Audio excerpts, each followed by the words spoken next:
So Vijayji and all, we went through these questions, but not completely. So there are two options. We can start again, or we want to directly go to fourth or fifth question. Any options? Are there any particular preferences by anyone?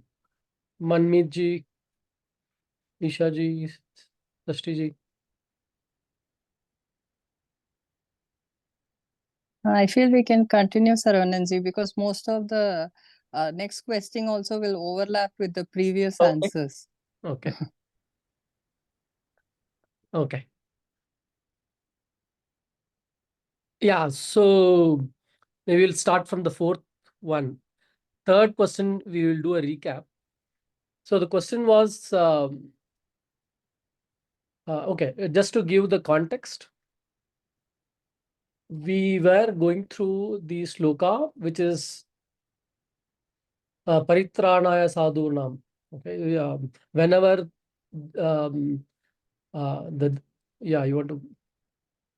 whenever to re-establish dharma, I will always appear.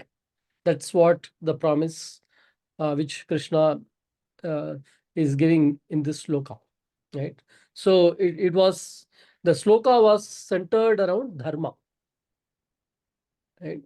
So to re-establish the dharma, which means we directly interpreted as dharma is in a downward trend, or like getting pushed down, and to re-establish uh, the Paramatma takes Avatara, right? And we see the pictures here, Rama and Buddha, right? So the question is, can one identify the Avatara? And number two was like, what is Dharma? To understand that the Dharma is a downward trend, what is Dharma in the first place? I can start with my explanation, but before that, maybe let me give a chance. Manmeet ji, do you want to try answering from your point of view? What is Dharma?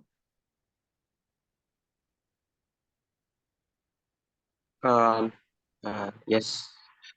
Like in my point of view, dharma is nothing but it's a way of life. Like what we practice, what we do, nothing but dharma. And what is adharma? Adharma is something that is not we actually practice or what we actually do. Can you give an example from your own answer for dharma and adharma? Okay. Yeah, I can get that. So now, according to Hinduism, like what our elders say is like dharma is like what practicing our tradition or practicing whatever we do. For example, like our elders say like we have to recite all the mantras, or we have to do japas, or we have to help people, or we have to serve something to humanity. That is nothing but dharma. Adharma is something which we hurt someone or do some bad practices so that someone get hurt or something bad will happen to someone else. That is considered as adharma in my point of view. Perfect. Yeah. So simplest example is like doing the right things and not hurting others. Right? One is natural, and dharma that way is very natural. Right? Yes. And why does and like, is it challenging to follow dharma all the time? Then Yeah, it will be a challenging to follow dharma sometimes. why? Like situation makes us to do something like that. And can you support with an example? Yeah. Like if I take mine example, well, if the situation makes me to tell lie with my Hmm. own mother, that also will be considered as adharma. And what? Dharma in the sense that we should follow our truth. We should go in that path. But sometimes the situation makes us to do adharma. I mean, Yeah. if you make us to tell lie, which is not comes under dharmic path. Correct. And So that's why it will be a challenging to follow dharma always. Like even Lord Krishna in Bhagavad Gita, I mean in Mahabharata, even he have made the rules like he will not fight. But at one point he went to take weapon. So he'll be like, okay, for dharma we have to do anything. okay, that was for dharma, we have to do anything. But when you said like we have to like there are situations which make one lie, and like just going into that, like why does like what does one get by lying? Is it like um, personal gain? No, it is not point of personal gain. Like in our point of view, it will be like if we tell the truth, maybe my own mother will get hurt. Okay. So in order to make that Okay. will becoming lie, so that at one point she'll be happy. So now the next question is so it looks like 100% following dharma all the time looks like challenging. So how far one is like able to move or like stay close to that 100%? And actually the other question is does avoiding that dharmic act, does it create any sense of the feeling in one when you know that you do against dharma?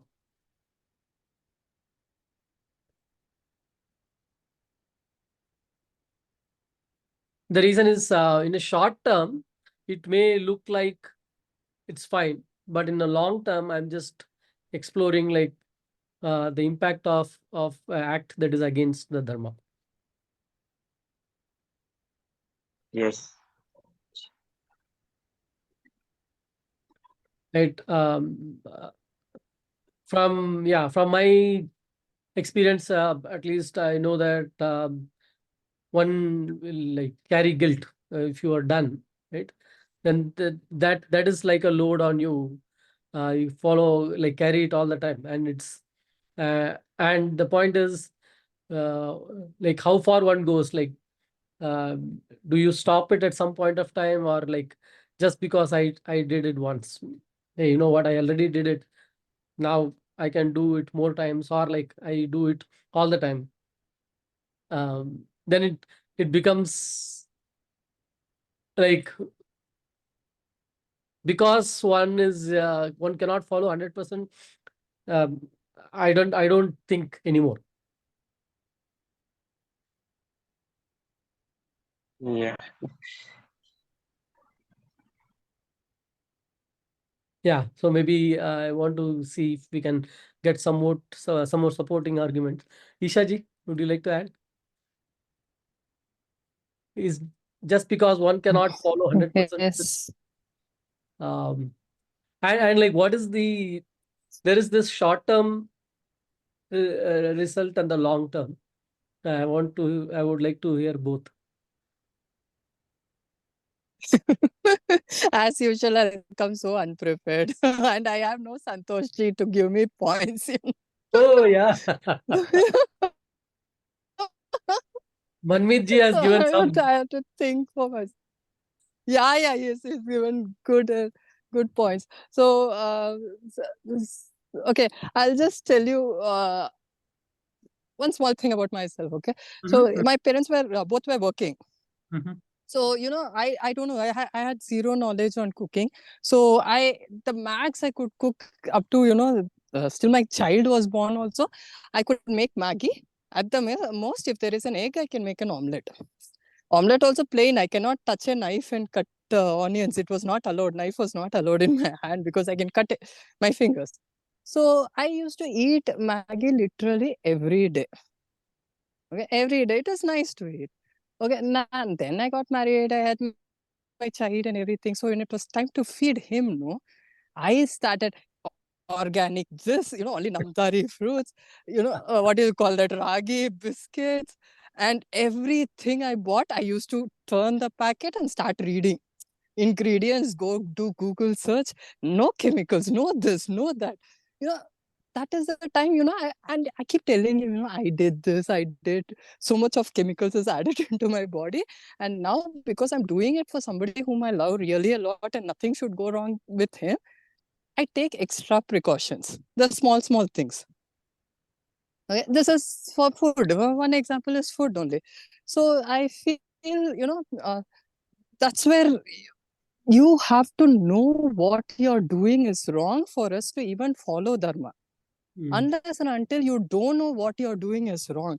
And how do you know what is wrong again, Sarvananji? I feel as long as you are pushed to the edge, you will not know. See, now I have one more thing which I have to share. I know two types of people, okay? I think it'll answer almost all the questions below also. I know these two types of people, okay? One guy is a very nice guy. If you have to talk about his academic standard, he's an average student. Means when he was in school and college, he was an average, normal child. But yeah, he got into a job. He gives 100% to job. So he's a very good worker. In a professional way, he's doing quite good. Got married, very nice person, very nice son, very nice husband, very nice dad to his 3 children. This guy, he doesn't like, it's not that going to temple or praying or doing this, the learning shlokas or learning Vedas or doing anything is a priority for him. It's not that he's against it. It is okay if I don't do. I'm doing the others, right? It's okay. So if they say don't eat on this date, he'll be like, oh my God, today is so-and-so date. I cannot eat. Like, usually for Ganesha Chaturthi, for example, you don't eat non-veg. So all such is a big problem. Not that he will break the rule and eat. Yeah. But he is that kind of a person.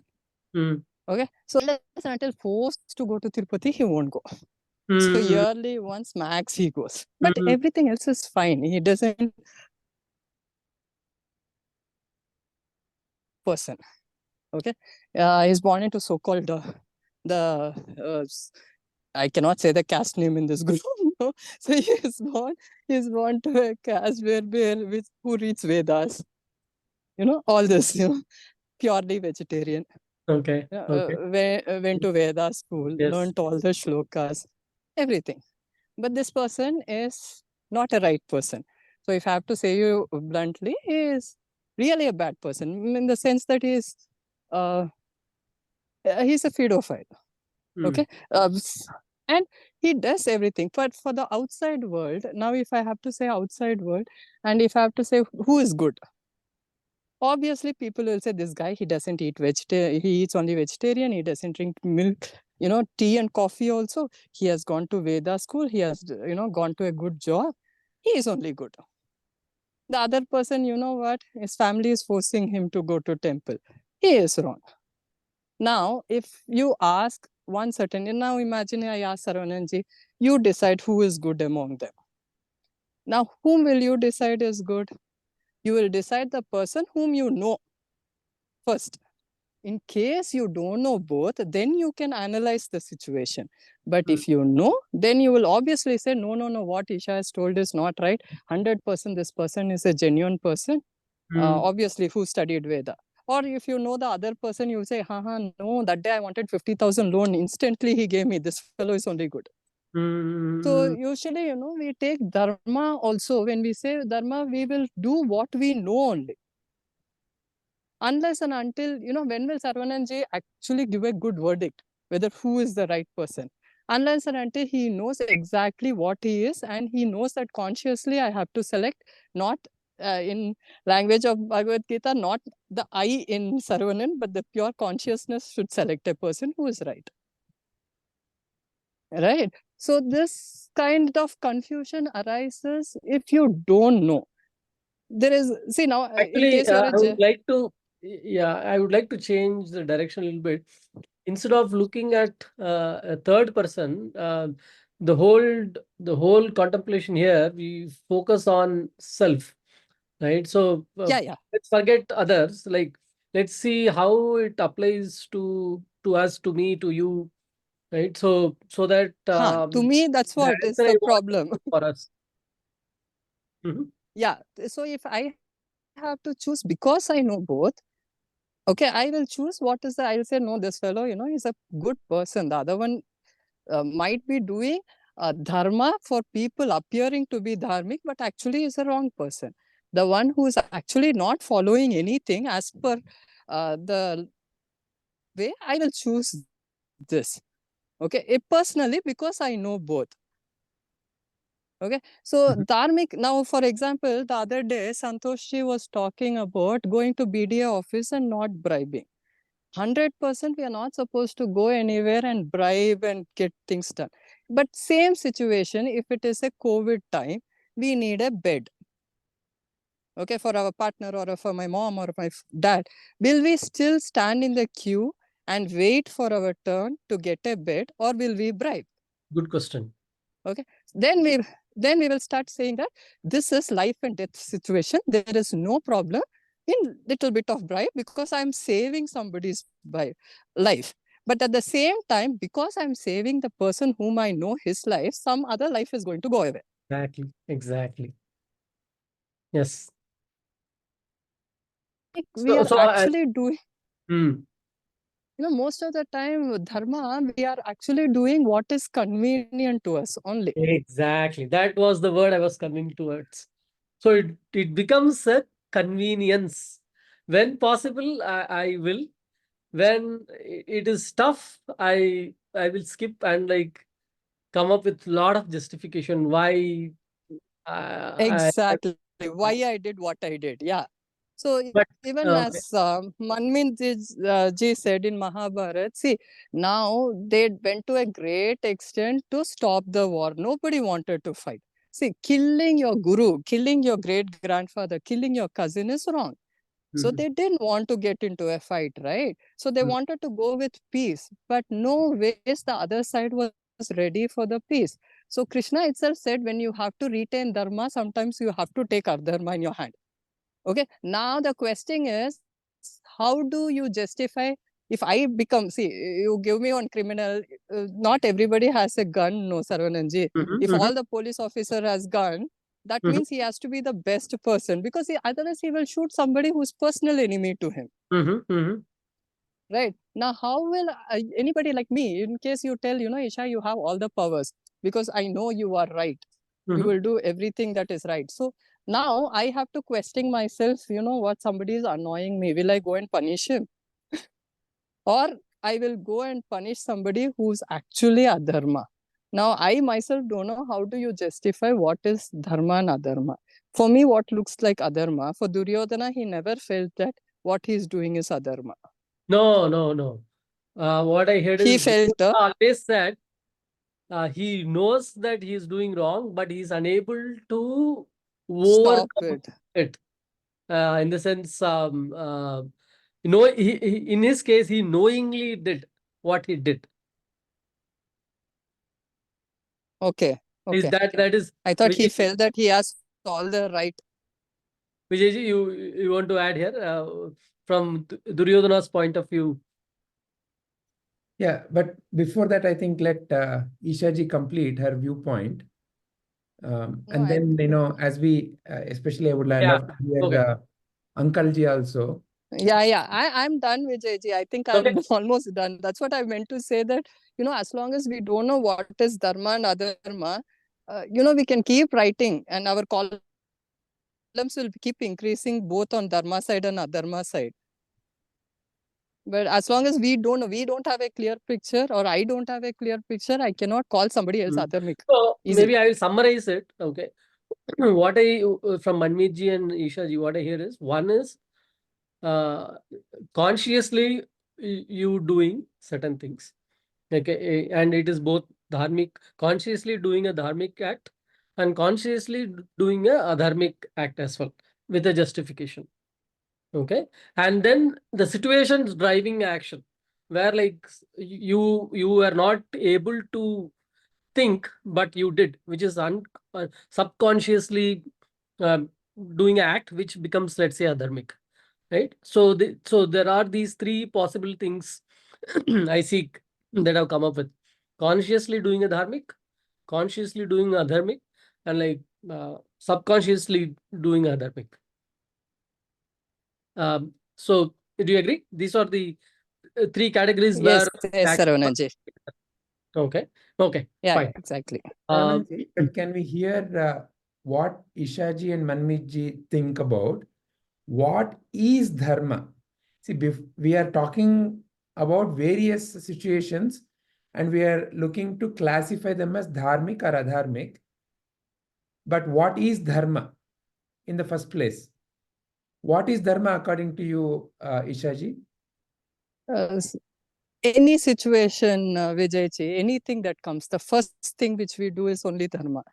Like the first reaction what you get, without analyzing nothing only, we will actually do right thing.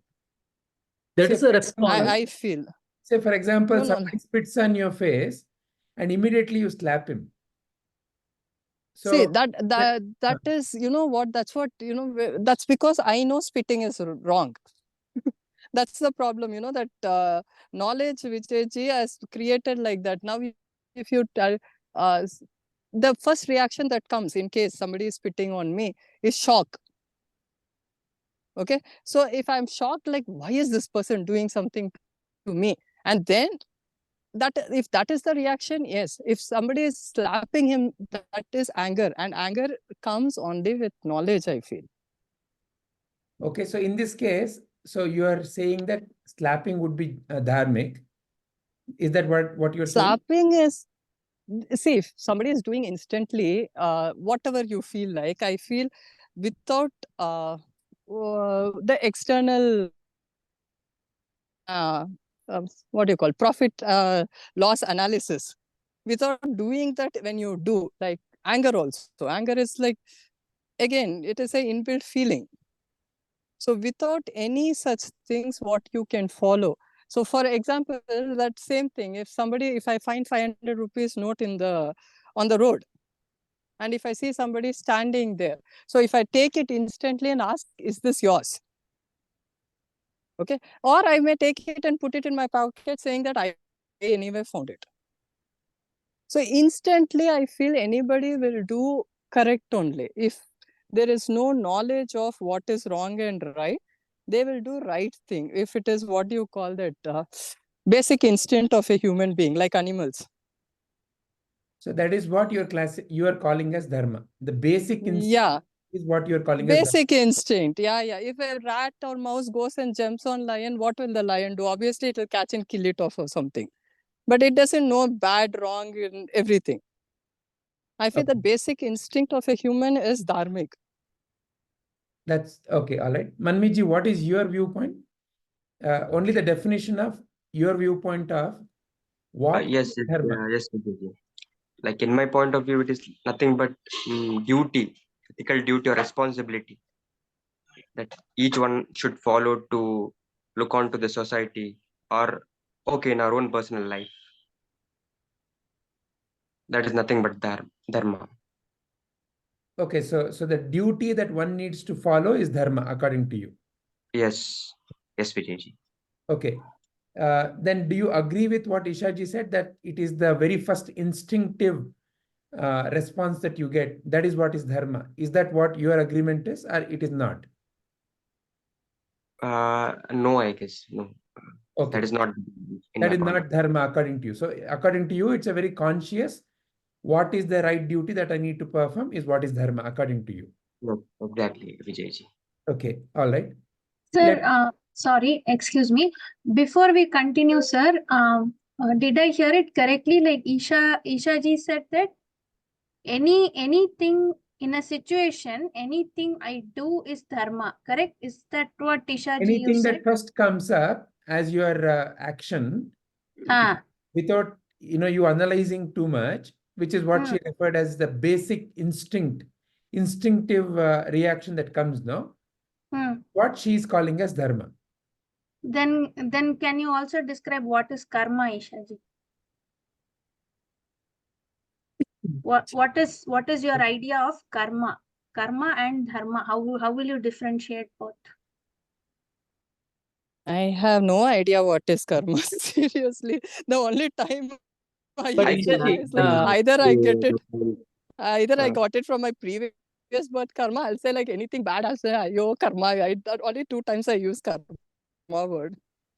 I can add to that point. Like in Mahabharata itself, Karna was he was a dharmic person, but he went on to the dharmic path. Like he joined hands with Kauravas, so he was doing that karma. But in the meantime, he was a dharmic person. He used to help a lot. But can you define karma? What is karma according to you? Like he was bound to that situation. No, don't say it from the viewpoint of the situation. Like how No, you just define... the word, the word Manmeetji. Like even Isha ji, don't think about past, present, all this. Just what does karma mean? Like Manmeetji, you said dharma is duty. Like that, what is karma? Can you describe it and say very simply in one word? Or one sentence is also okay.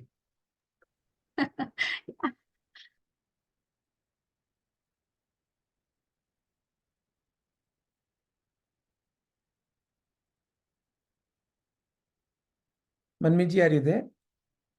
Yes, sir. I'm thinking like. Okay, all right. Meanwhile, shall we listen to Uncle Ji also, Padmaji?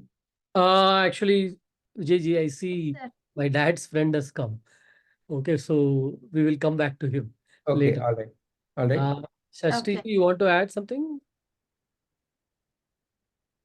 Yes, Ramananji. So, what I should add? I should add about the question, or I should add about what Padmaji was asking? About dharma. If you don't mind, can you first please define what is dharma according to you? Simply define dharma. First define dharma, then you can elaborate. But what is dharma if you simply were to answer that? Dharma is nothing like whatever we do, good things to others. So whatever the good things that we do to others is dharma. Yes. Okay, all right. And how do you, because you also talked about good. What is good things according to you? To poor peoples, if we are giving some money without any thoughts like getting the good names or something, we are just giving the money to them. So to them, we are doing some dharma. Or to any children who is not grown up with their parents. So in that society, we are giving some money. Okay. Like kind of such acts which are more like a service oriented or charitable acts is what you're calling as dharma. Yes. Okay. And according to you, what is karma? What Padmaji asked? The day-to-day activities, whatever we do, is the karma. Okay, so whatever I do is karma. Yes. From the start, from the day when we started, and from the day when we sleep, when we are going to sleep. So when I do charity, that is also then karma. Yes, it is also included. So karma is all inclusive, and in that one set of actions which are charitable, which are for the benefit of others, is what you're calling as dharma. Yes. Okay, all right, wonderful. Manmiji, are you back? Are you able to think of what is karma? Yes, Vijay. Like as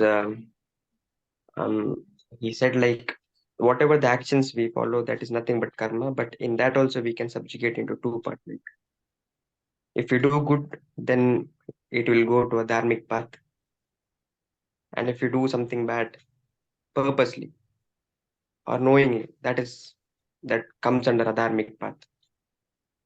Okay, so you also agree that whatever we do is karma, and in that any act that is helpful for others is dharma. Yes, Vijay.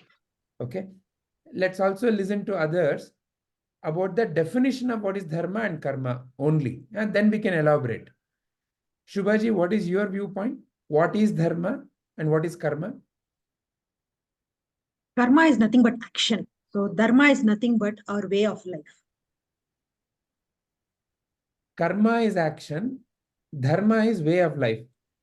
So way of life includes various actions. Yeah, going in the right direction. So as Manmeet ji puts it, if I do a good karma, it is towards doing good dharma. Okay, so You any can karma take it that way also. Any karma that is good is dharma according to you. Yeah. Okay. So in a way you are aligned. Simpler terms, yeah. Simpler terms, I just want to put it. Yeah. Right. Then Saravananji, what is your viewpoint on what is dharma and what is karma? Yeah, so dharma is I'm bringing a new word for this group, motive behind the action. Right, so any action is karma, but what is behind that karma? What is driving that karma? Right, so that to me decides whether it's dharmic or adharmic. Right, if I do what is supposed to be right, and I believe that dharma is natural to everyone. No one needs to tell or teach. It is just that one may not consciously realize it. To me, dharma is what I don't want others to do, which is, if I don't want others to lie to me, I shouldn't lie to others. I shouldn't harm others, right? And I shouldn't cheat others. So These are behind every act I do, right? So anything I do is karma, is what you are saying. And in that, when I am conscious of what it does to others, and when I do intentionally something that is useful for others, is what you're calling as dharma. Is that what you're saying? As long as it is not hurting others and doing for my personal gain. It cannot be at the loss of others I gain something. Okay, then it is a dharmic action, is what you're saying. Yes. It's a dharmic karma. Karma is how you are defining. Okay, wonderful. Padmaji, what is your viewpoint and what is dharma and what is karma? Yeah. So, sir, in very simple terms, if we have to put, karma is just action. Any action is karma. And dharma is my duty in various contexts. It can be my my duty. It can be personal. It can be social. It can be that in that context, various context. What is my duty there? Is dharma. Very nice. Okay, Ishaji is not there. I would have loved her to listen to all this. Yeah. Yeah, so I think first and foremost, we need to be very clear about the terms. Yeah, before we classify them. So karma is very simple. I think all of us are very clear. Action, any action is karma. Yep. However, the context in which our Ishaji used, oh, my previous karma, that is actually, if you really think about it, it is karma phala. Technically speaking, if you really want to classify, it is karma phala. So something happening to me is my karma phala. Karma is simply action. So the manner in which the action was done, and if there is a claimant of that particular action, and therefore naturally result of that action, then there is karma phala. And that is what we keep referring as ayo and then karma. Whereas karma is simply action. Yes. Okay. JJ, sorry to interrupt you. My audio was very bad. Now I got my network. Can you please repeat that, what you were saying? Yeah, sure. I just heard ayo karma. Good. He is just summarizing now. Vijayji is summarizing now. So we first have to be very clear about the terms, karma and dharma. So first we are now summarizing karma. Any action that I do is karma. However, in society, we tend to use ayo karma. The word karma is used in ayo and karma. When something happens to us, good happens to us, oh, I must have done something good. When something bad happens to us, oh, it's all my karma, something bad. So we use it in that context also. But technically, if you really want to look at it, any action that you do results in a fruit of the action, karma phala. So what we are referring as ayo, then karma is actually karma phala. What I did has resulted in some fruit of the action. So that is what I am now saying. I either accept it or I don't accept it. When I accept it, I'm very happy. Oh, it's so nice. I got a bonus. Or, oh, I got a scolding. I don't like it. So it's a karma phala that we usually refer as ayo karma. So is that terminology first clear, Ishaji?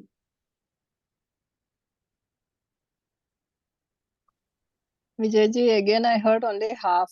What I'll do is I'll hear the video only. Now you are frozen completely.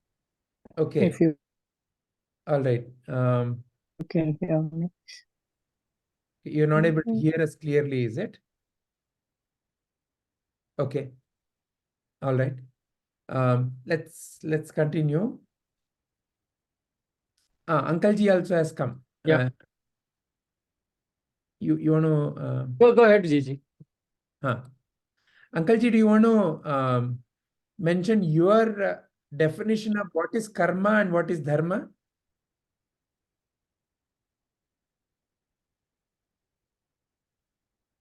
You have to unmute, uncle. Thank you for calling me. Yes, Uncle Ji. There is a good discussion. Karma, we have to perform karma daily, and there is no question of not doing karma. And every individual has their own karmas. Similarly, when doing karma, he has to follow dharma. Otherwise, there is no meaning in doing karma. Even whether he is a youth, or he is a young man, or he is an old man, whatever may be, he is doing karma, and that while doing that karma, he has to follow dharma. There is no going back in this world. And for this, preaching from your guru like you should be there. If he is not directed properly, he will not be knowing the dharma point of view while doing karma. So I think I am making my point clear. Yes, Sankalji. Yes, Sankalji. Very nice. Very nice. So what I'm hearing from your side is each one of us have to keep doing various actions, and that is karma. Dharma is in what direction I do those actions. How do I channelize those actions? Towards what I channelize those actions is dharma. Yes. Because action itself doesn't have a direction. Dharma is the one which gives the direction. Yes. Wonderful. Very nice. Simply, Yes. we will take a case of a student. Yeah. A student is learning. He is preparing for exam. He has to do his preparation 10%. Then only he will be achieving what he wants. For that point, his or her parents should guide him properly. That is Guru's view. They are like Guru and parents. Both are same. Correct. So how a Guru will teach spiritual points, parents will teach social points. Only when he studies well, only when he picks up mark good, then only he will be able to progress in life. This is a simple dharmic point. He has to be told, the student has to be told. If he is not told, and if he is led as his own way, it is a fault of both. That is the student as well as the father. This is my point of view. Thank you. Wonderful, Uncleji. Very nice. So, karma is clear, action, and dharma is the one which guides the action. So, towards what actions should be guided? What is that each one of us want? Each one of us want to have a happy, healthy, peaceful, energetic, content. These are the feelings that all of us want. Every karma has an end result. Yeah. Before the karma starts, it has an end result. Each karma itself gives a result. Yes. But, the broader context, like how Padmaji put it, depending upon, various roles that we are performing, there are various kinds of duties. So the duties are the larger viewpoints. Student duty, wife duty, husband duty, boss duty, father's duty, son's duty. So like that, there is a certain duty. Duty means what? Duty means that which I have to perform because of the role that has been given. So, and there are many actions that I need to do. As a wife, going and getting the milk is part of that action. Maybe making sure that, I get the right vegetables is an action. That I bring home the right newspaper is an action. But all are in the context of that wife role. Similarly, now you can start looking at each role. So there is a certain result because of what I do as a wife. If instead of, let's say, getting good vegetables, if I simply ignore that, I simply say that, like example that our Rishaji was giving, I simply say that, okay, my family, I will keep only feeding noodles. I may end up creating a ill health in my family. So which means that as a wife, the duty that I perform is not in accordance to creating a happy, healthy, peaceful situation in that role. Because that role was supposed to create a happy, healthy, peaceful. For who all? As a wife, if I put that question, as a wife, as a husband, for that family, right? Or as a mother, as a father. So the moment I define the role, then there is a certain boundary that I can fix to that role. So similarly, I have a role to play in a given community also. So I live in a community, so I have a role in that community. So what is my dharma in that community, in my locality, in my society, in my country? So like that, there are various levels at which I play a role. And out of these roles, I have most of the time performing maybe some of those roles only. And some of the other roles may be secondary. But I need to align what is my responsibility towards all these roles.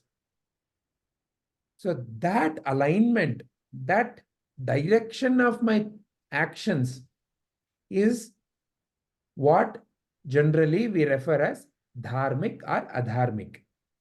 When is it called dharmic? When it is well aligned and when it is for the benefit of all involved, when it produces the maximum happiness in whatever that role. As a, let's say, caretaker of a family, if most of the members in the family are happy, healthy, peaceful, then whatever the way in which I am performing, it is dharmic to that family context, in that role.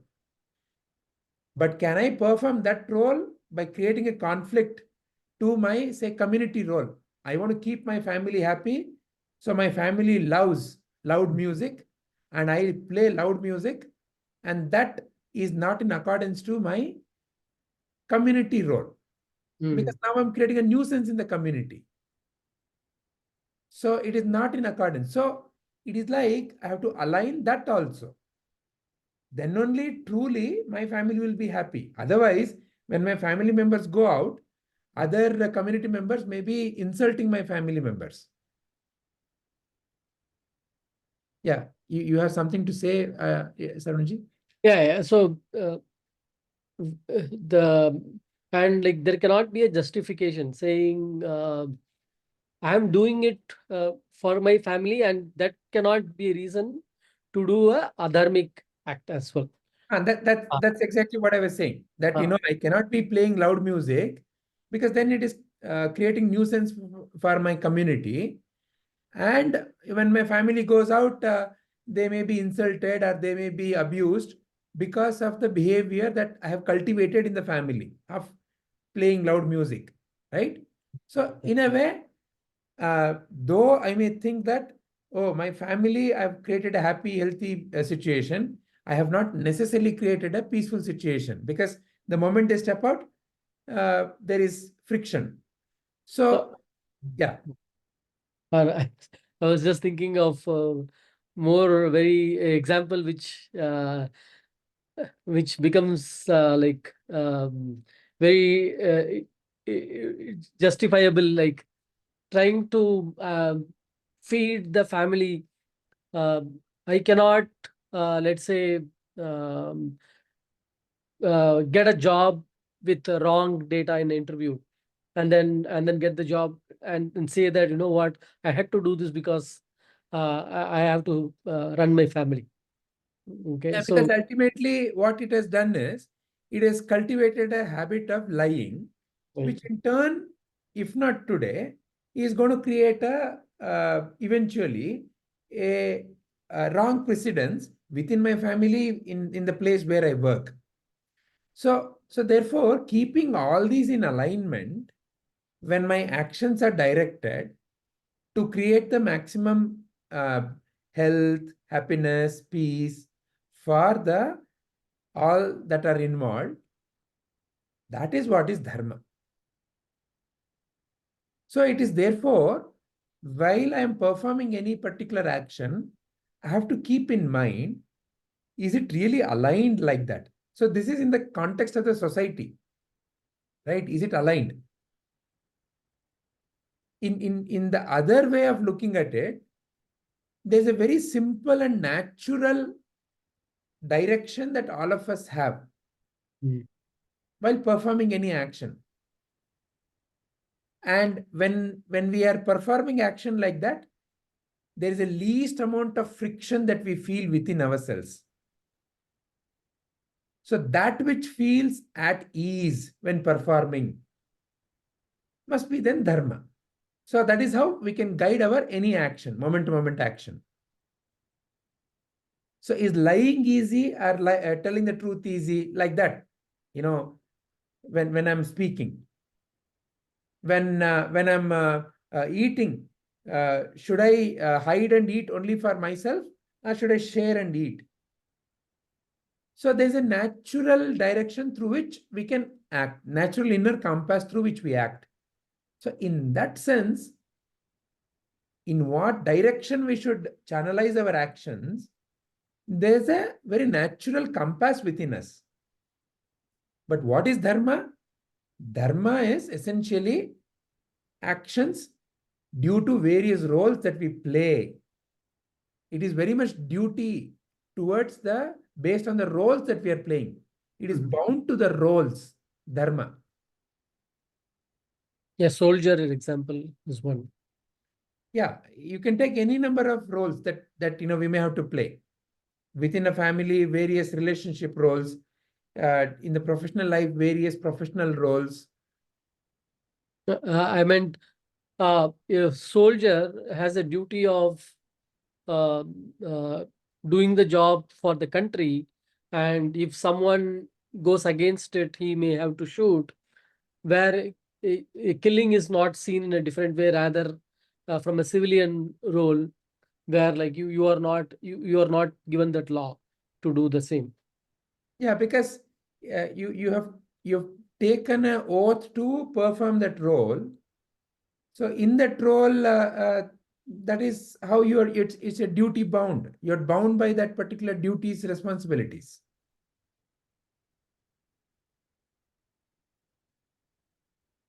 Yeah. So yeah, let's first pause here before we go further. Does anyone have any further points to add to what has been said, or ask any further questions? First, let us be very clear on karma and dharma.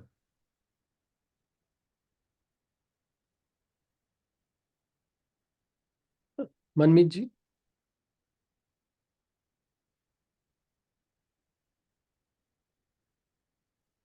Sir, I Yeah. would just like to add one thing here. Yeah. That see, dharma, when we speak about dharma, I think a detailed study of what is dharma based upon.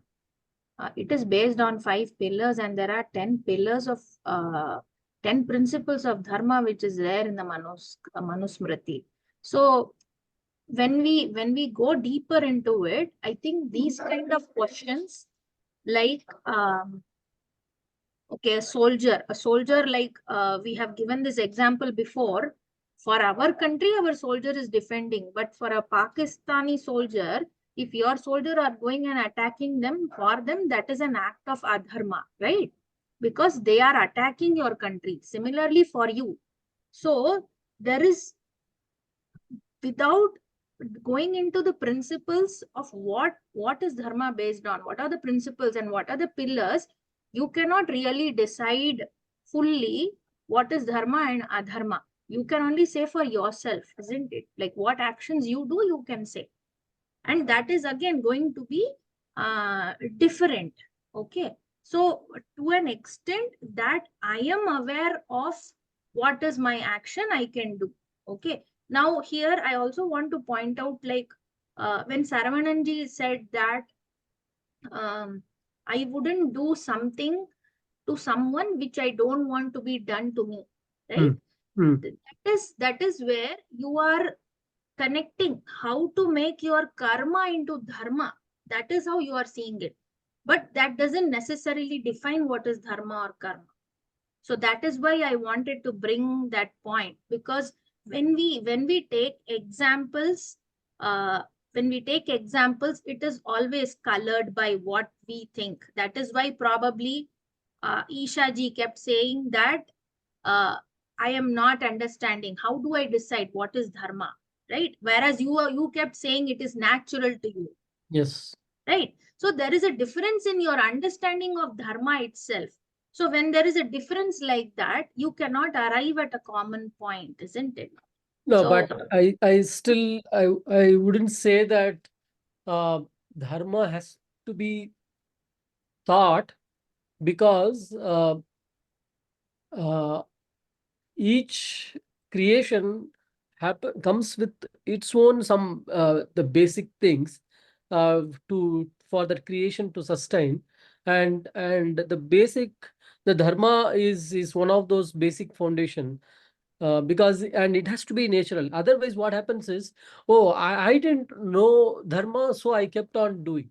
It is not that you didn't know, rather like you didn't realize. It is just that, you know what, I kept on cheating because nobody told me it's adharmic. I don't agree to you on this. It is not like always that I don't realize. It is not the question of I Because don't see, if realize. you say that See, it has to be taught, realizing is when something is already present and you don't know it. That's all. That is yes, realization. dharma is present, is natural to everyone. Why am I doing what am I doing? Because there is something. No, you are introspecting. Why am I doing what am I doing? You are introspecting. So you have that thought. If you don't introspect, what is there?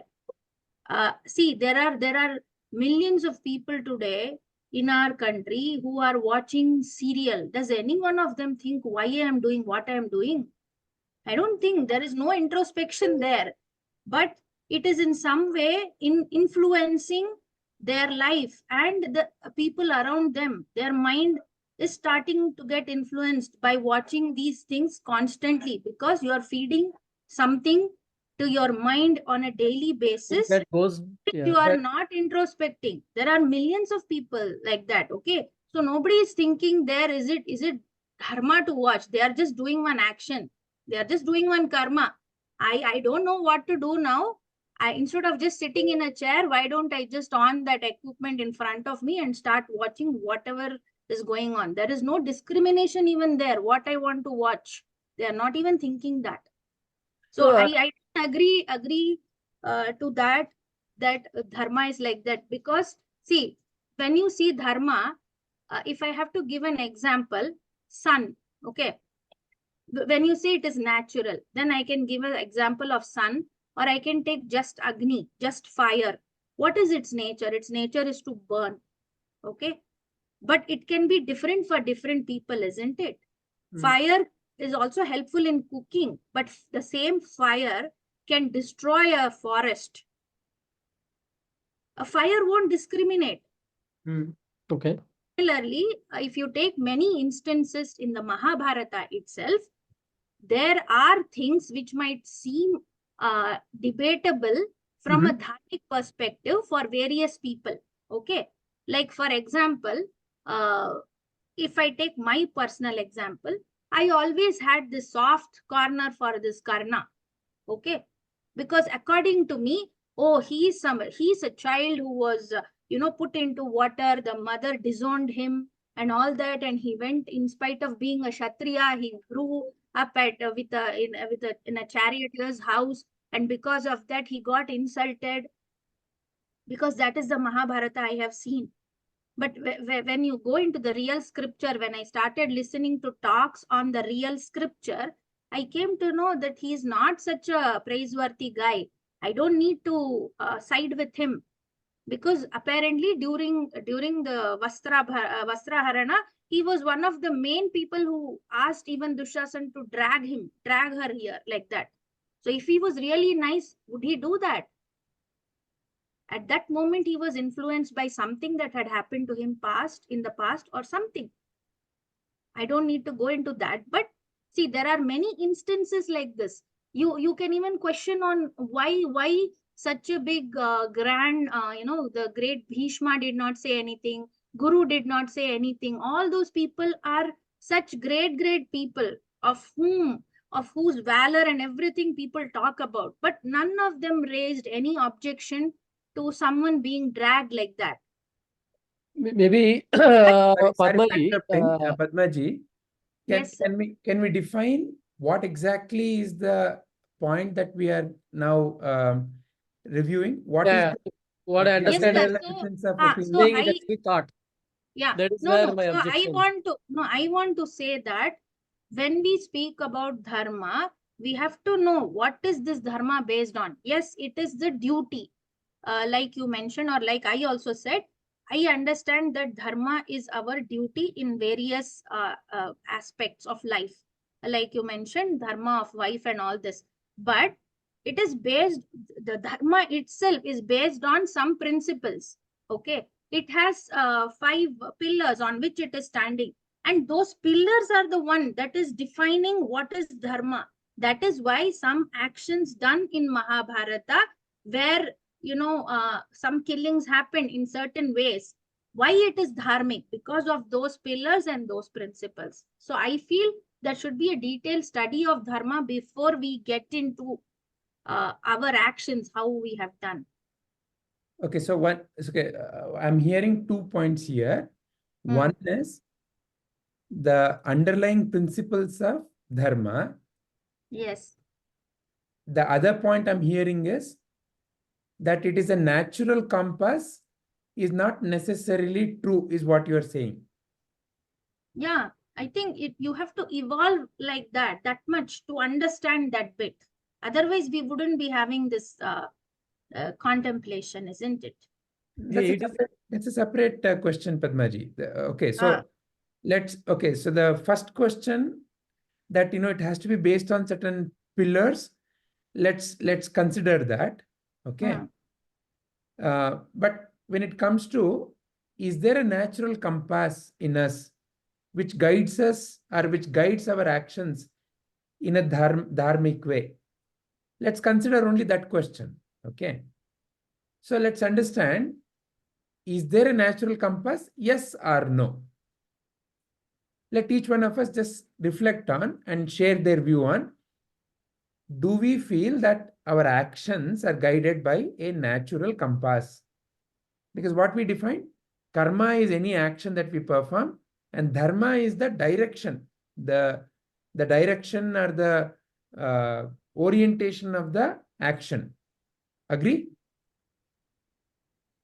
I didn't agree to that, sir. Yeah, I want to answer. I'm not saying dharma is, it is not a direction. I don't agree with that. I only agree that it is a duty.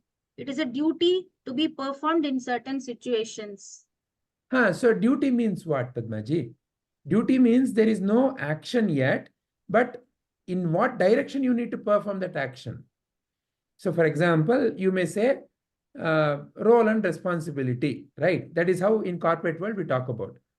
So you are performing a role of, let's say, a team leader, and your responsibilities are that, you coordinate with your team members. And for that, what do you do? For that, you conduct daily meetings. You are responsible for ensuring that team members' concerns are heard. What do you do for that?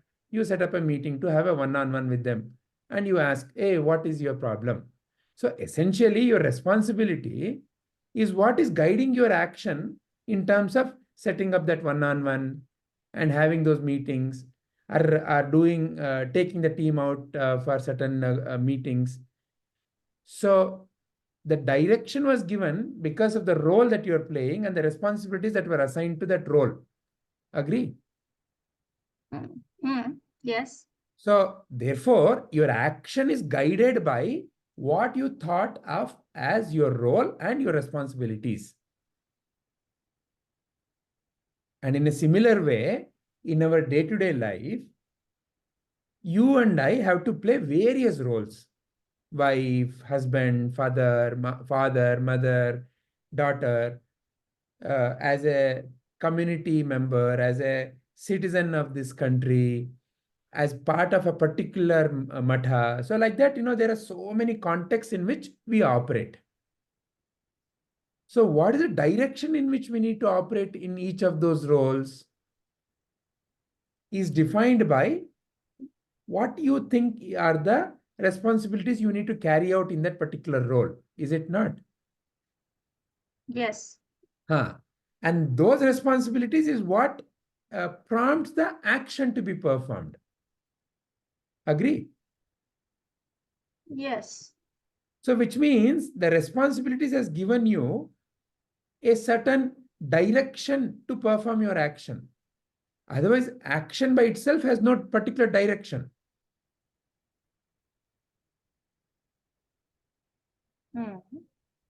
Yeah. Okay. I need to put it. Okay. If say if I take the same example of what Aisha ji quoted before. Okay. As a mother, I have a duty to feed. Okay, Yeah. my child. Yeah. I have to nurture my child. Let's say that is the responsibility, right? Correct. Correct. So there are two options. Okay. Say I end up feeding noodles. Yeah. Okay. And I end up one day I end up feeding something healthy. Yeah. Okay. Now I am having a duty to feed. Okay. There is no nothing that says that I have to feed it in this way No, only. no. That is not what I'm saying. I'm saying nurture holistically the child. That is your responsibility. That is what see, when you take up a job in the corporate. Yes, sir, that is correct. What I'm arriving at is when you say it is natural to you, right? You are saying nurture holistically. Wait. Before we jump into natural, Padmaji, first let's establish whether dharma is the one which is giving us the direction, yes or no. Let's establish that first. Yes, that I can agree on. Not a problem. Yes. Yeah. So dharma is the one which is giving us the direction. Okay. In what direction the action should be performed? So should I be nurturing my child, or should I not be nurturing my child? It is as a mother, I should be nurturing my child. Correct? So therefore, that is dharma. Correct. So therefore, my actions are prompted by the need to nurture my child. Now let us take up the question whether what I call as the responsibilities, what I just now termed as responsibilities, as a mother, is there a natural direction? Is there a natural set of responsibilities? Because at the end of the day, dharma is the one which guides, no? So when I write down the role and responsibility, are there natural responsibilities that any one of us feel is universal? Because natural means it must be universal, no? All of us must feel that way, no? Yeah. Right. So as a mother, what is that any one of us feel natural? That mother is always loving and caring towards a child. Now we find examples where mothers are also not in tune with that, but that's a separate issue. But do we all agree that mothers are naturally towards nurturing and caring and loving towards the child? Yeah. In that way, dharma is also a universal. It is not something subjective or that I agree. But that is the point I was coming to. What you just now said, no, that it is not coming naturally to everyone is what I'm saying. Wait. That one is because of the social layering. That's a separate issue. See, for example, in in our at least the traditional culture, a mother is venerated, a mother is given higher status, whereas mother's milk is also seen as very natural for the baby to be fed. Whereas I'm sure because you've lived outside of India, the attitude towards such things are much different in many countries. So, they may think, this is going to be not for my beauty purpose. It is not the nice thing. So let the baby be fed with all these kinds of artificial milk. Now, what it does in the long run for that particular child, the most essential immunity is not built, which, much later people are realizing. Agree? Why that natural inclination, natural attitude has been replaced with that societal attitude? Because a society has gone in thinking in that direction, because human beings are capable of thinking. Yes. Whatever is natural, they can perform the same natural thing in with lot more sophistication. What a village mother, she just does it very naturally without much preparation.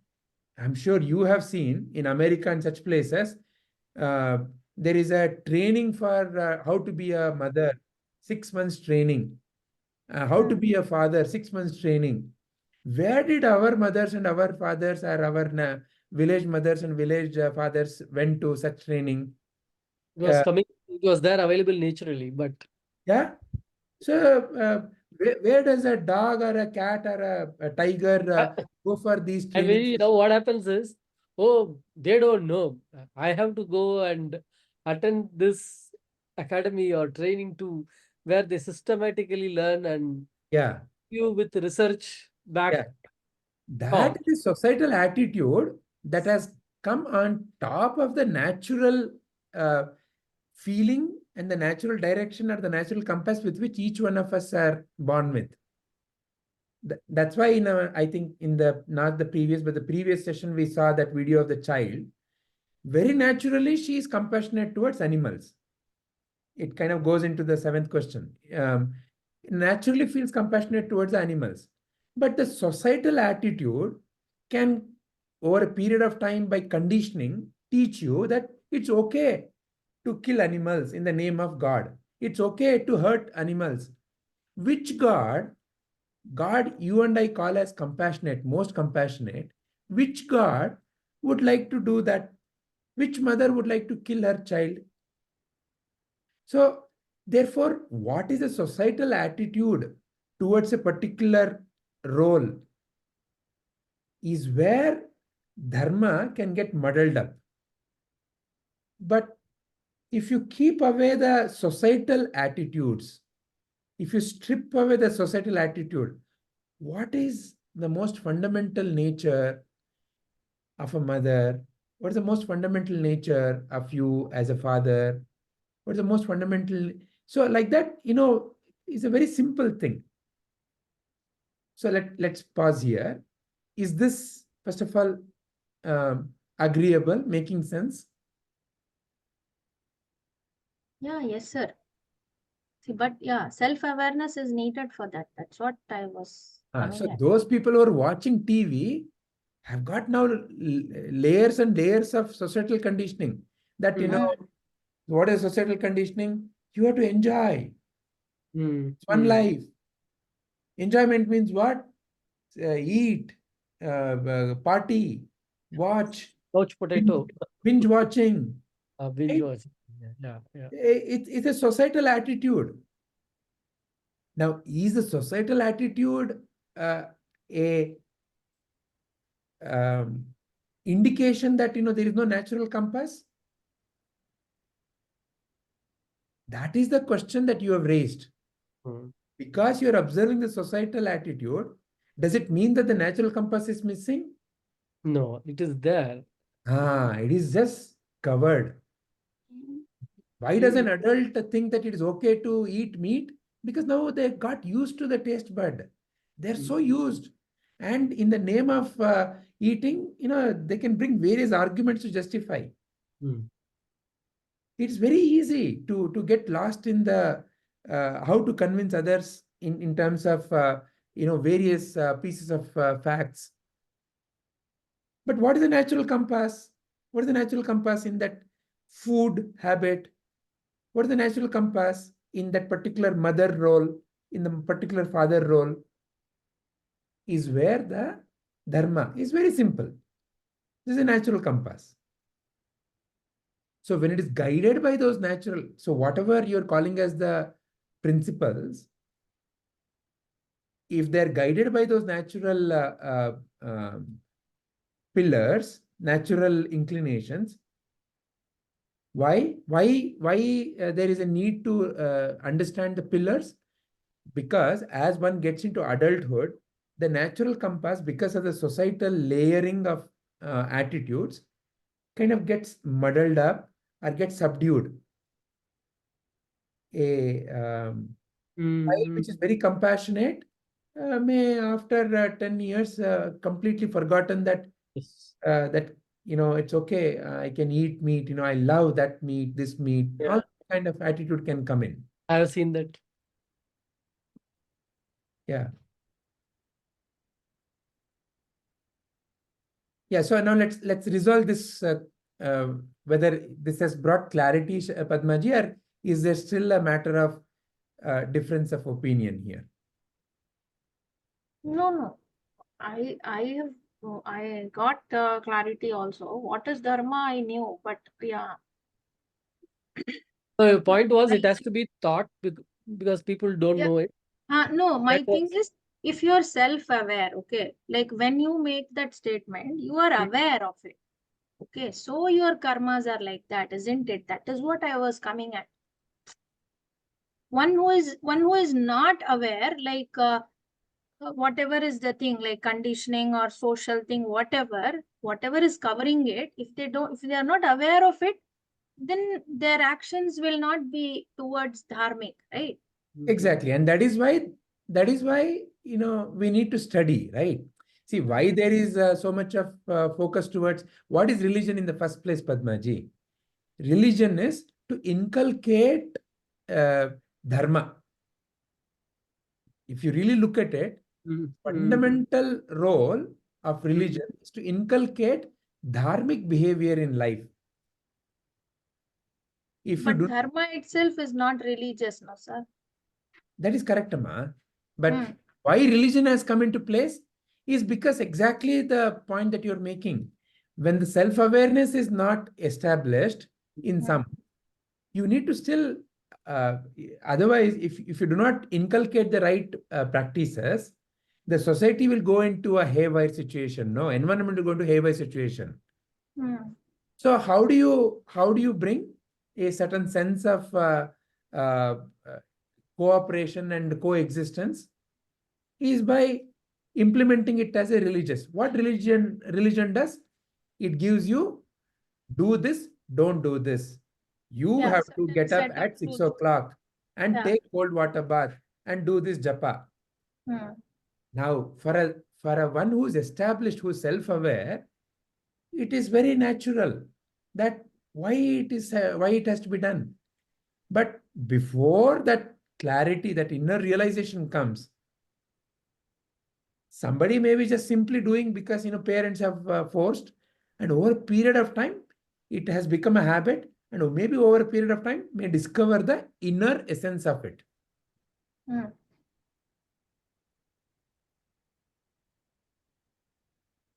So, therefore, dharma is the foundation, and anything that is built on top of dharma will naturally survive and naturally thrive. So therefore, when some of the practices in life are not dharmic, naturally a lot of resistance rises up against it. So for example, if I keep insisting that you have to believe in my way of looking at who is God and what is God and how to realize God, then that imposition will naturally create a resistance, because it is not in alignment with the how existence is.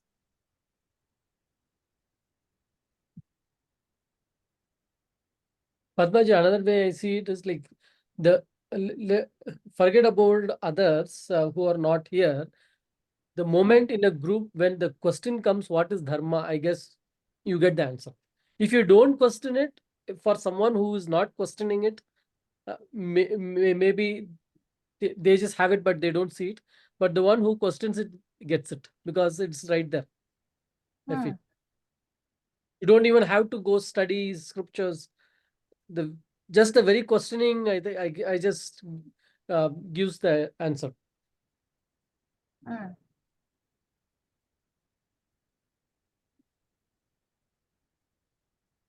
And I was focusing on that it there cannot be a justification that because others are doing or others are following a dharmic way, I am not able to follow the dharmic way, and like I also have to do it, or I do it. So if we ask some simple childlike questions, okay, let's ask a question. Which mother would like their baby to be killed and eaten for food? Now, that is what we do in the name of, dairy farming and meat farming, no? So, is it natural then? The answer is very evident there. Is it right? Is it dharmic for me to butcher away all the trees to create concrete structures? Answer is evident. Is it right for me to close out all the lakes and to build various recreation parks? Answer is naturally there. So like that, when you and I just have to develop a certain sensitivity, and from where that is coming, is not coming because we are reading so much. It is just coming from an internal natural answering. So it's the ability to ask that childlike question. So in that sense, a child can guide you and me for dharmic behavior in many situations.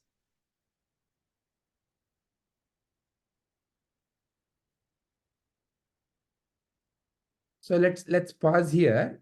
Is this brought clarity to, first and foremost, what is karma, what is dharma? Is there clarity amongst us? Vijay, I'm so sorry again. In 2 sentences, can you tell what is karma and dharma? Because I miss so many things. That's why, like overall analysis, you say what is dharma is something that is natural. Wait. So let's because Padmaji and we had so much of discussion. I heard that from Agni. Would love to hear from Padmaji. Finally, the definition for these two. Padmaji, would you like to please?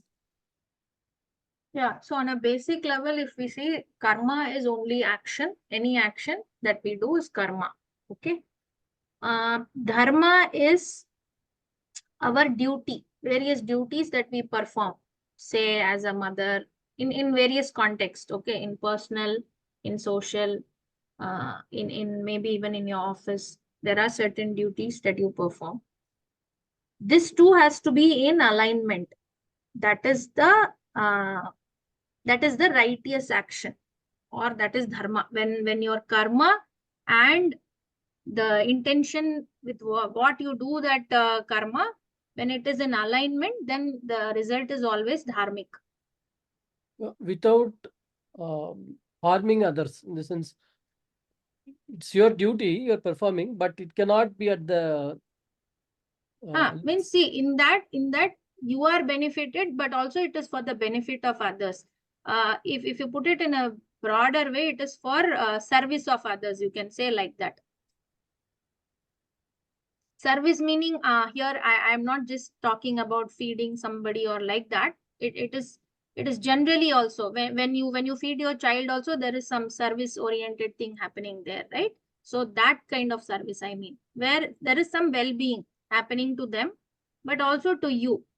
Okay, so both ways. Okay, is this definition bringing clarity to Ishaji? Yes, Vijay, I am there to a certain extent, yes. Okay, then let's hear to one more voice. Shubhaji, what is your 2-sentence definition of karma and dharma? Sir, you want me to repeat what I said again, is it? Whatever, now based on all of this, whatever you... Yeah. understanding. Yeah, karma is action and dharma is right way of living, rather right path, righteousness. And how do you define righteousness? It's our true calling in life, which it is literally the path of rightness. Path What is of rightness. Okay. So, but how do you discriminate what is right? So a terrorist will also say, I am on the righteous path. Yeah, but the inner voice, which we call it consciousness, will keep guiding us to the right path. For the terrorist, his conscious will always say what he is doing is wrong, but he will continue in that path. Okay, so what you are saying is, there's an inner voice. Yeah. And he must be going against that inner voice. Yes, yes. That is what your definition of righteousness is. Yeah. Okay. Manmeet Yes, Vijayji, I'll go with your point. Like, there is a natural compass within each and everyone. Like, suppose if I explain it with an example, like I and my friend will be going in around street, wherein I'll find a handicapped beggar who's begging. So in my mind, it'll arise like, okay, I should give something, and I'll give something to him. That is what karma is. I'm giving something, I'm offering something to him, like money. But in the meantime, my friend will not be thinking of that. He'll be thinking of his own problems. And parallelly, I'll be thinking that why God made him so, like why God made him born handicapped. There may be a concept of prarabdha karma, that is past karma, what you have done. That's why he's born in that way. Second thing is like, okay, I should do something for him. So that two thinking came from the concept of dharma. So because of dharma, I thought in that way. Just because of the concept of dharma, I am thinking like, okay, I should do something for him. So that is what dharma is. Like, just because of dharma, I'm able to think. I'm not telling that my friend, whatever is doing is wrong. But yeah, as what you said, there is a social plating which is covering that natural compass within us. I think we should still keep the discussion centered to us than other. Yes, So you- yes. Yeah. Yeah, I was just giving an example. Like, so two people thinking in some different level. So I may be thinking something else and he will be thinking in another way. I'm not telling that he's wrong, but the way of thinking matters. That is what dharma is. All right. And Sarvanji, what is your two-line definition now? Yeah, so karma is the action and the karma phala is the result, and every karma is driven from outcome. It's driven by outcome, and the outcome has to be right. And my right is always this, what I expect others to do, I do that to others.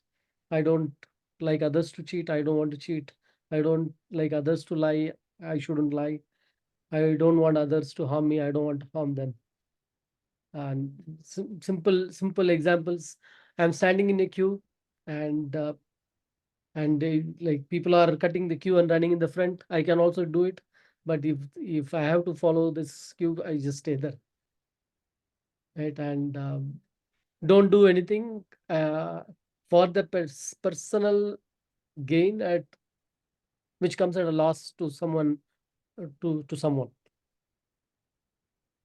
Then such set of actions can be called as dharmic action. Is your definition. Anything outside that is adharmic. Yeah. Okay. So Ishaji, is all of this bringing clarity? Yes, Vijayji. So karma is what you're born to do, you do. According to something that is right, if you have the definition of right and wrong, according it to has to right, be it becomes universal. dharma. It has to be universal again. It cannot be right to me and It is not. That's what the point yeah. is emerging, Ishaji. It is not an individual viewpoint of right and wrong, because It is universal. truth And is how- universal. And how do you decide whether it is universal So, or not? so How do you come to the clarity it is universal or not? that's what again I got the same thing that dharma is the natural one. It's like breathing instantly. So karma is something what you have to do in given place. So for an example, if there are two people, one is a doctor and one is a soldier. Okay, soldier's job is to shoot the terrorist. Doctor's job is to just save the patient. So these are karma, action is karma. So dharma is something which is, you have to do what is right. Now, I have a question now. How will you define karma to these two people? Duty. What is right? Duty bound, right? So that is dharma. Yeah. Duty. So- So that's why I said the answer has to be from self point of view, not others' point of view. The moment you take others, then it's the role changes. For your role, you should know, I should know what is right. There cannot be a question. That is my point completely. Because then, like, we are talking about, oh, I need to go to school, college to learn what is dharma for me. Right? The dharma is natural. Yeah, like a mother's dharma, like, is to protect the baby. It comes naturally. Then nobody needs to be taught. And the right, there is Hari one, Om Sambandhi Vijay Santosh here.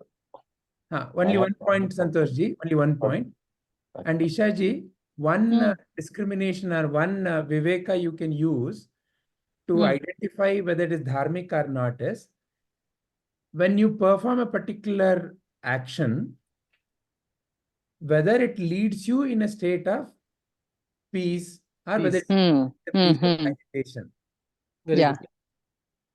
Whether it leads you in a piece of increased energy or whether it feels like a depleted energy. Yeah. Anything that gives you guilt is not dharma. Right? But there also, there can be societal conditioning. Please. Okay. Yeah. But again, I'm Okay. talking from a very foundational, child level, right? So a child has a very natural sense, right? Like that, anything that makes you feel at ease, because it must be very easy, simple, easy, natural to perform. That's one discrimination. That's one viveka that you can use. Okay. Really sorry, Santoshji. Please state your point. Sorry, actually, I joined late and I missed certain things. But according to me, there are 4 purusharthas, even dharma, artha, kama, moksha. So these 4 things governs all our actions. That is again a karma. And again, as you mentioned in Sanatana Dharma, dharma is a basic thing which, as you mentioned, it gives a direction. It compasses the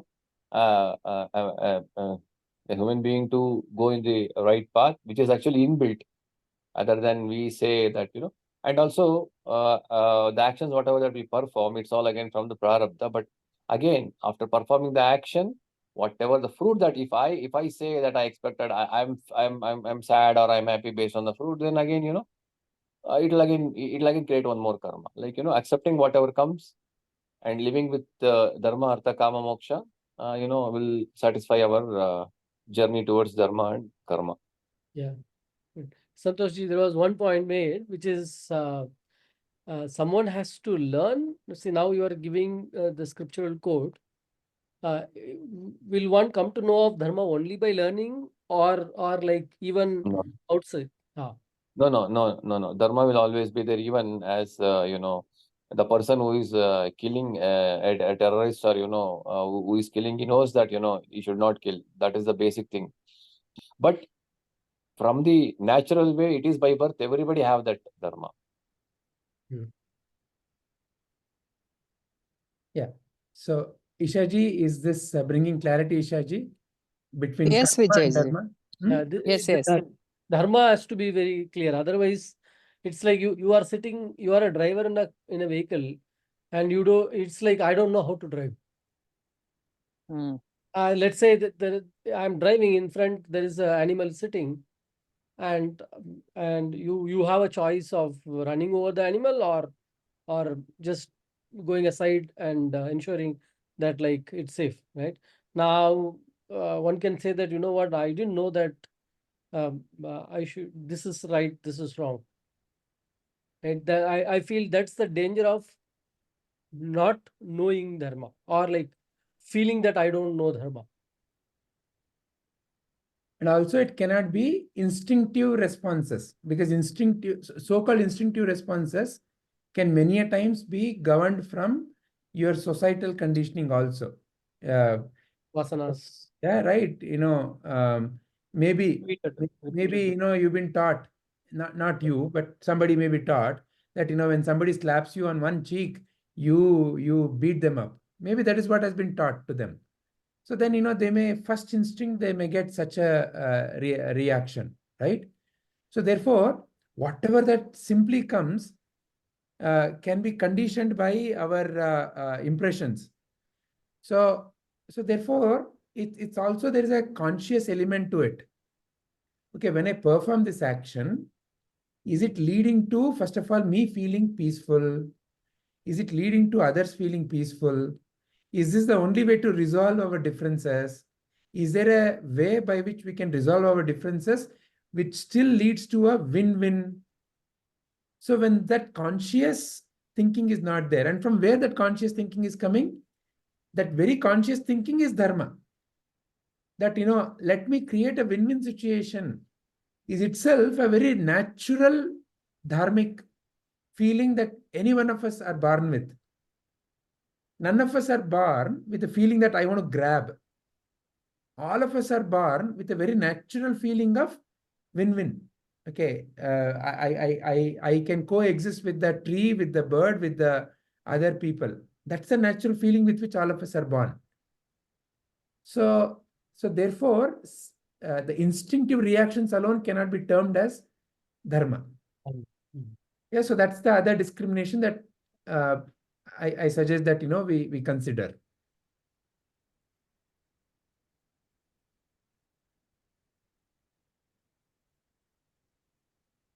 Ishaji, is this all okay? Yes, Vijayji. All right. So shall we end today's session? Are we, Padmaji, what do you feel?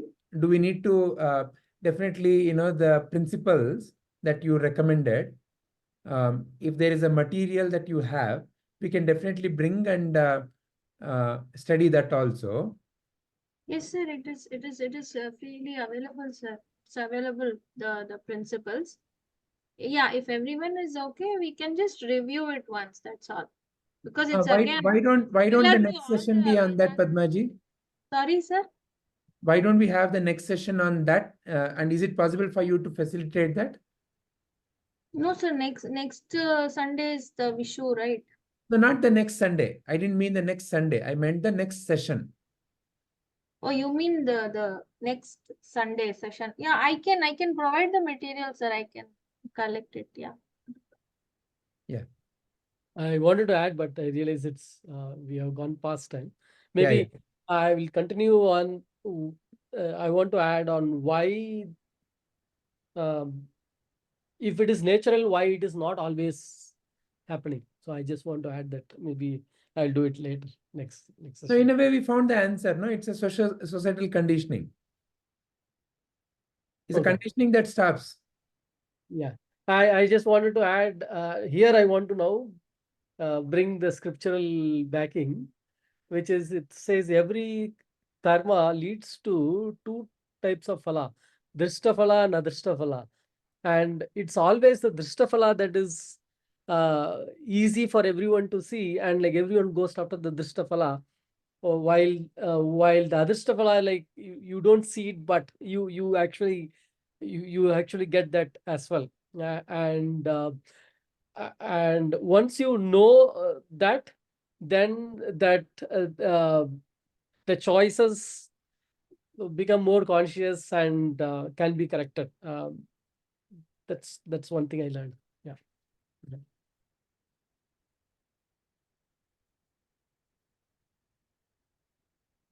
So we will resume this dharma, adharma discussion by looking at the pillars of the dharma according to the scriptures.